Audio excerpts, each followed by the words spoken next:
नमस्कार मित्रांनो, कंपनीला व्हिजिट करण्यासाठी तेलंगणावरून कस्टमर आले होते. तुम्ही बघू शकता इथं दादा आणि ते सर्वजण चर्चा वगैरे करत होते.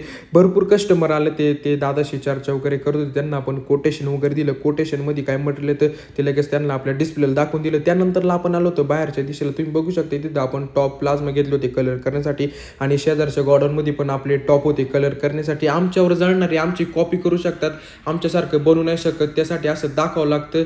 आज मित्रांनो आपल्या 3 प्लाझ्मा लोड करून 3 टॉप रेडी करून ठेवायचे होते. तर सगळ्यात आधी आपण तिन्ही प्लाझ्मा लाईनीत लावून घेतले होते लोडिंग करण्यासाठी. त्यानंतरला तुम्ही बघू शकता सर्व दादांनी तिन्ही प्लाझ्मांची आपली वायरिंग वगैरे करून घेतली. वायरिंग वगैरे झाल्याच्या नंतरला लगेच विकास दादांनी दादाला स्पीकर वगैरे काढून दिले होते लोडिंग करण्यासाठी. त्यानंतरला आपण जाणार होतो आतल्या गॉडाऊनला. तुम्ही बघू शकता डिस्प्लेसाठी इथे 3 टॉप रेडी झाले. त्याचा ब्लॉग तुम्हाला माझ्या नेक्स्ट पार्टमध्ये दाखवणारच आहे. त्यानंतरला आपण घेतले होते टॉप रेडी करण्यासाठी. तिन्ही टॉप आपण लाईनीत लावून घेतले. सगळ्यात आधी आपण बॅक पॅनलला फॅन वगैरे लावायला घेतले होते. फॅन वगैरे लावून झाल्याच्या नंतरला मी गेलो होतो आतल्या गॉडाऊनला. तुम्ही बघू शकता इथं सर्व आता जाळ्यांना निऑन लाईट करायचं काम करत होतं. निऑन लाईट झाल्याच्या नंतरला फायनली आपण पूर्ण एक्सेसरीज आणि टॉपला जाळ्या वगैरे लावून घेतल्या. तर असं होतं आजचा आपला दिवस. जर तुम्हाला आवडला असेल तर लाईक करा, कमेंट करा, शेअर करा आणि फॉलो करायला विसरू नका.